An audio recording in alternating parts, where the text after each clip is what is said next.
Sophia Reynolds, 27, thought she'd left her toxic family behind when she moved across the country to build her own life.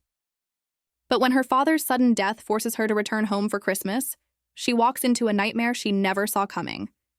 Her stepmother Victoria has been telling everyone that Sophia abandoned the family and doesn't deserve any inheritance.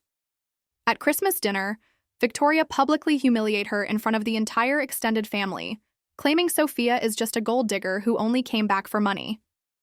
But Victoria has no idea that Sophia has been secretly documenting everything, and the will reading the next day will expose truths that will shatter Victoria's perfect facade forever.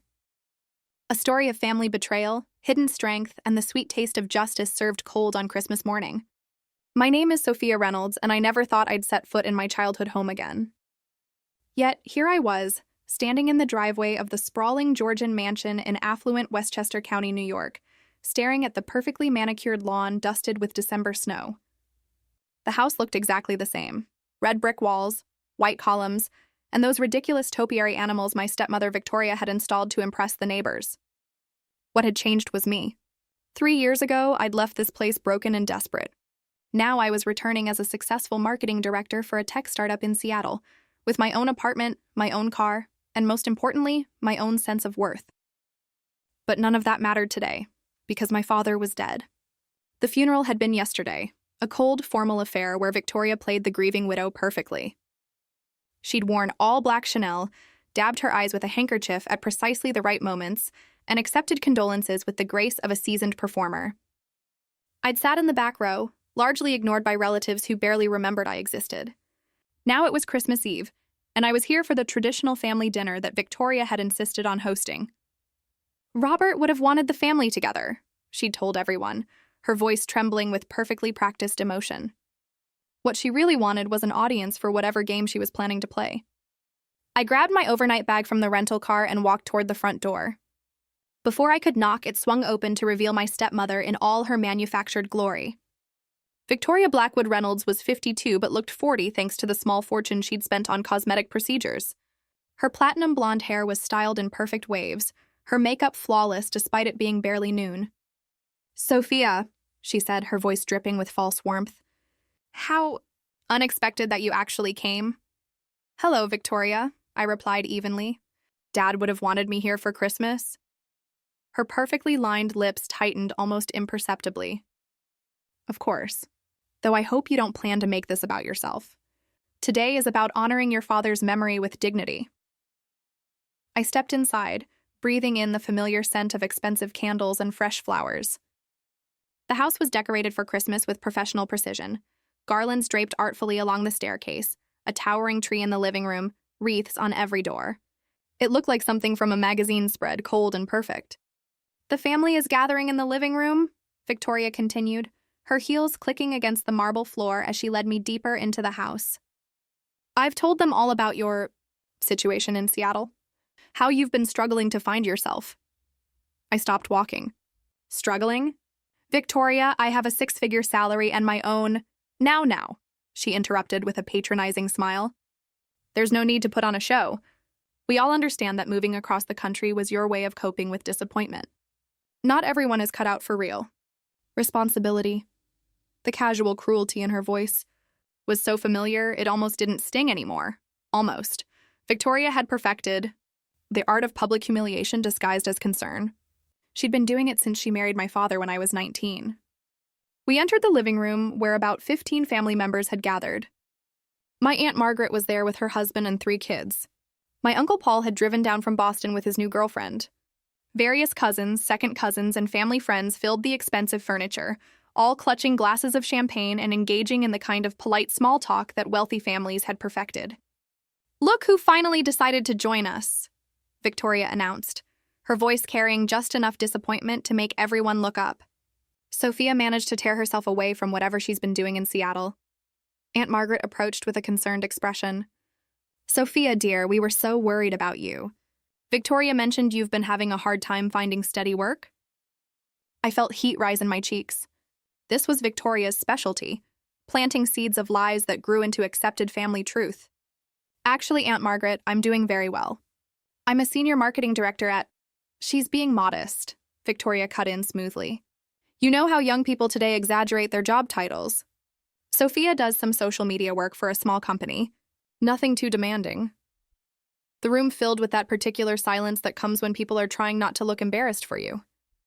I watched as my cousins exchanged glances, as my uncle nodded sympathetically, as the narrative Victoria had been spinning for 3 years solidified into family fact right before my eyes. "Well," said my cousin Bradley, raising his glass, "at least she's here for Christmas. That's what matters." As conversations resumed around me, I felt the familiar weight of being invisible in my own family. These people had known me for decades, yet they were willing to accept Victoria's version of my life without question. It was easier than confronting the uncomfortable truth that they'd chosen sides long ago. I excused myself to the bathroom, needing a moment to breathe. In the hallway, I passed my father's study. The door was slightly ajar, and I could see boxes stacked on his desk. Victoria was already sorting through his things, of course. Efficient as always. My phone buzzed with a text from my friend Maya back in Seattle. "How's the family drama?" "Surviving." I typed back quickly, "Barely. Victoria's already poisoning everyone against me." "Remember why you're really there," Maya replied. "Tomorrow changes everything." She was right. Tomorrow was the will reading. And tomorrow, Victoria would discover that the game she'd been playing had rules she didn't know about. I returned to the living room just as Victoria was announcing dinner. "I hope everyone brought their appetites," she trilled. "We have so much to be grateful for, even in these difficult times. Though I suppose some of us," her eyes found mine across the room, "have more to be grateful for than others." As we filed into the formal dining room, I caught my reflection in the hallway mirror. I looked tired, older than my 27 years. 3 years of building a life on my own had been worth it, but it had cost me. What Victoria didn't know was that it had also taught me things she could never understand about strength, independence, and the power of truth. The dining room table was set for 18, gleaming with china and crystal. Victoria had outdone herself with the decorations: gold chargers, ruby red roses, candles flickering in sterling silver holders. It was the kind of Christmas dinner that would be featured in magazines if magazines cared about the ice-cold dysfunction simmering beneath the surface. Have you ever felt invisible in your own family? Like no matter what you accomplish, they only see what they want to see? Drop a comment below and let me know your story. If you're enjoying this tale of family drama and hidden truths, make sure to subscribe to the channel. Trust me, you won't want to miss what happens when the will is read tomorrow. As I took my assigned seat at the far end of the table, as far from Victoria as possible naturally, I had no idea that this Christmas dinner would be the last time my stepmother would have the upper hand. Because what Victoria didn't know was that my father had made some changes to his will 3 months before he died. Changes that would turn her perfect little world upside down and expose every lie she'd told about me to the very family she'd poisoned against me. But that revelation would have to wait until tomorrow. For now, I had to survive Christmas dinner in hell. The first course was butternut squash soup, served in delicate porcelain bowls that probably cost more than most people's monthly rent. Victoria had seated herself at the head of the table, my father's chair, while I was relegated to the opposite end, flanked by distant relatives who barely acknowledged my existence. "This is absolutely divine, Victoria," gushed my Aunt Margaret, dabbing her lips with a cloth napkin. "You always throw the most elegant gatherings. Robert was so lucky to have found you." Victoria smiled graciously, playing with the enormous diamond wedding ring that had belonged to my grandmother, another thing she'd claimed immediately after the funeral. I learned early that presentation is everything. Some people understand that, others... Her eyes flicked meaningfully toward me. Well, not everyone appreciates the finer things in life. My cousin Bradley, who worked in finance and had never met a conversation he couldn't make about money, leaned forward eagerly.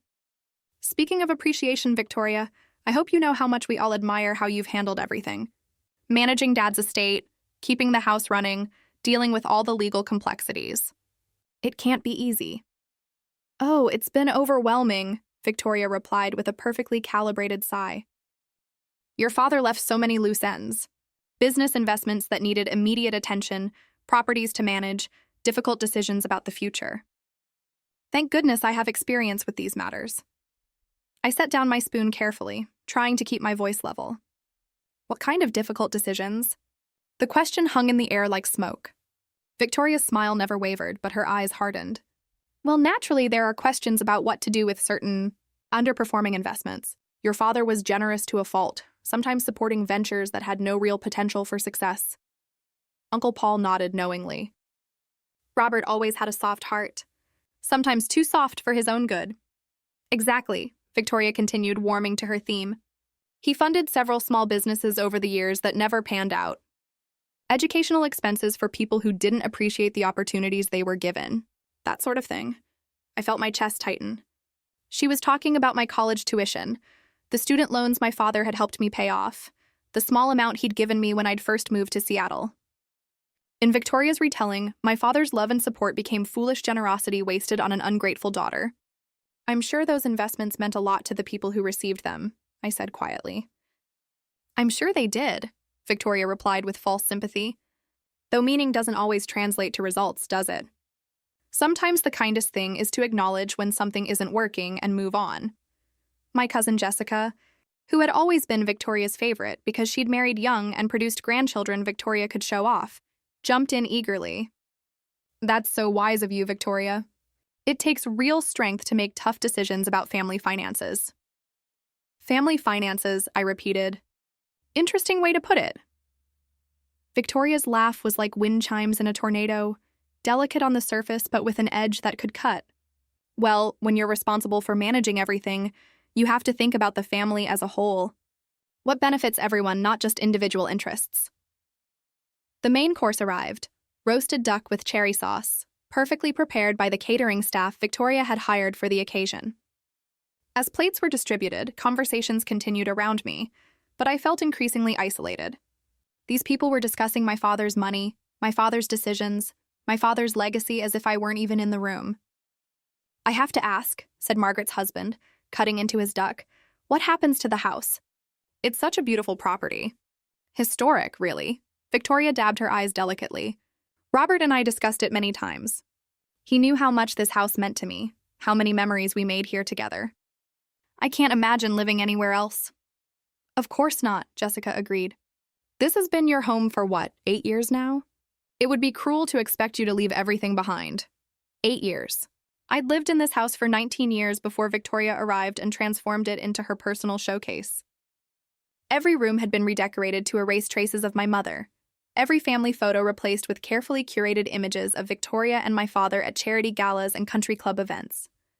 What about you, Sophia? Bradley asked suddenly, and I realized everyone was looking at me.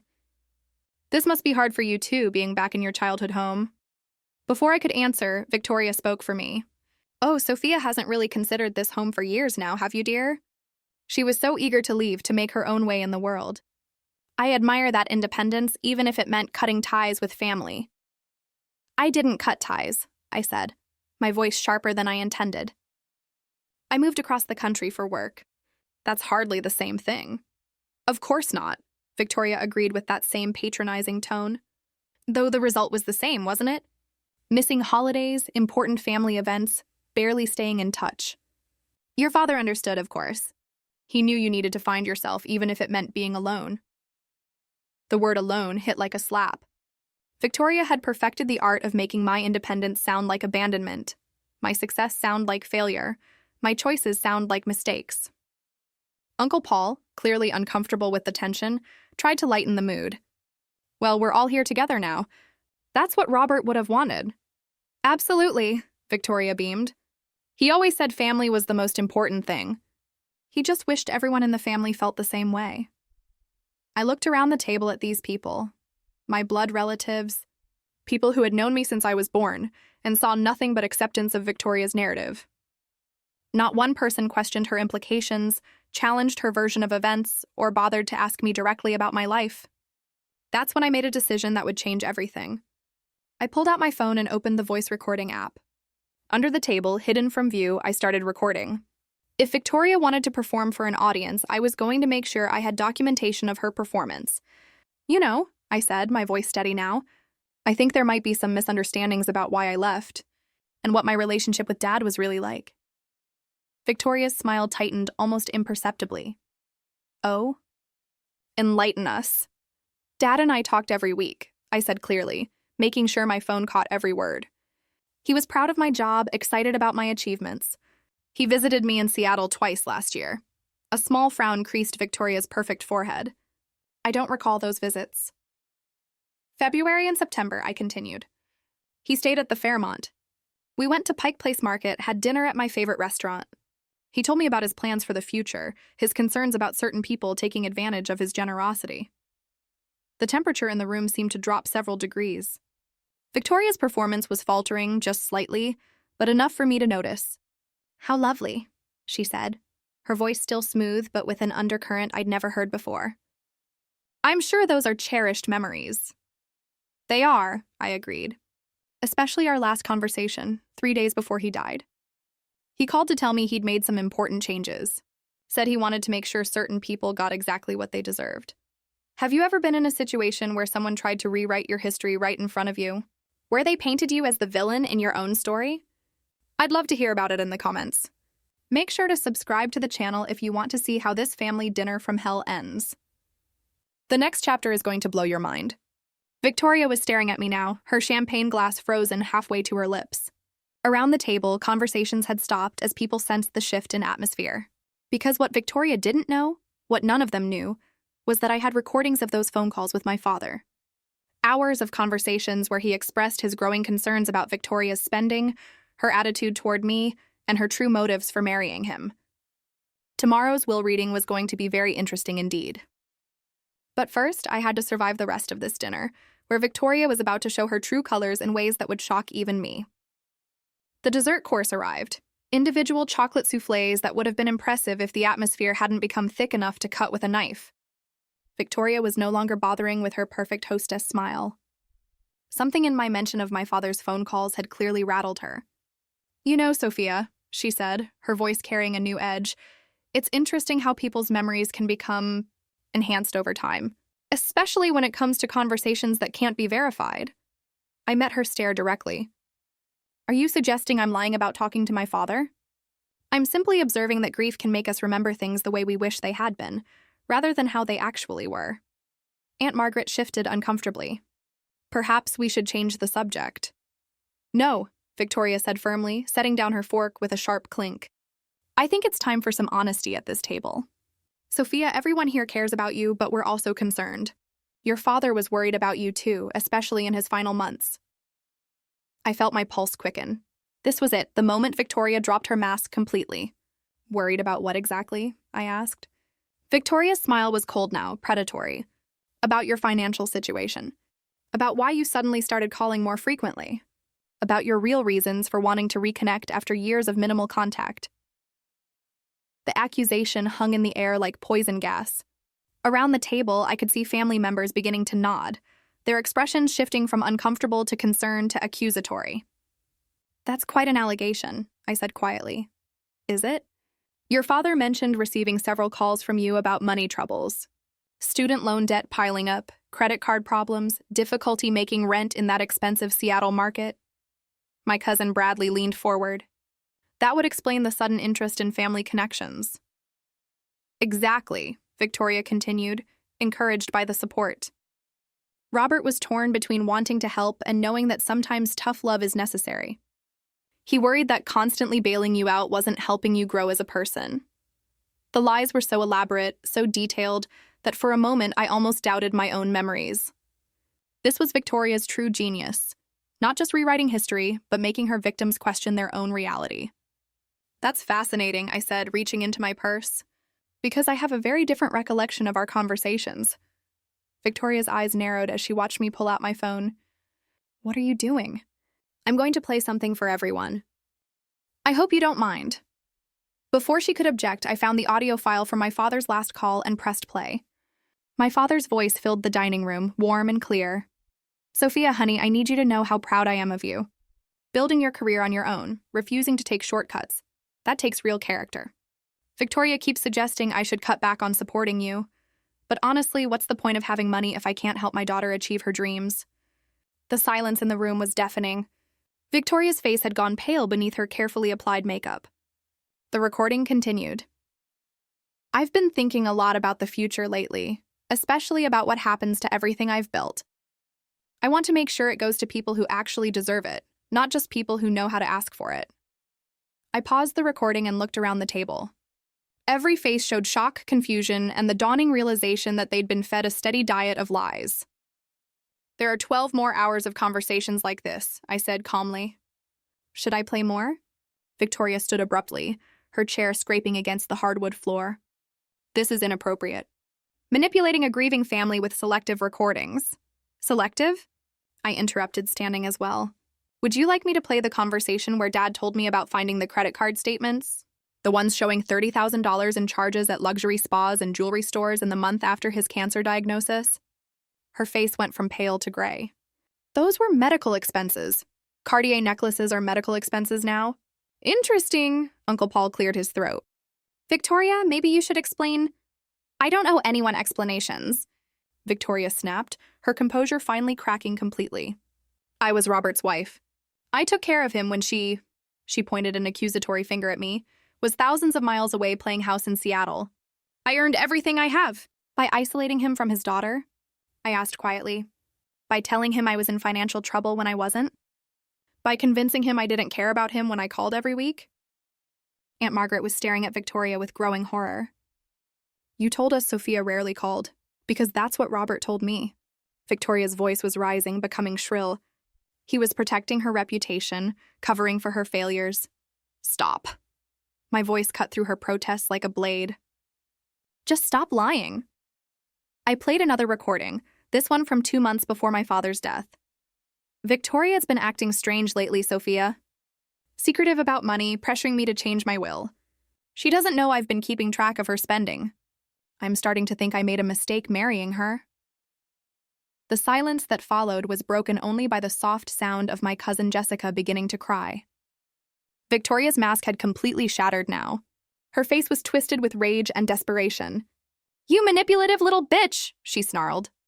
"You think you can waltz back in here and destroy everything I've built? This family chose me.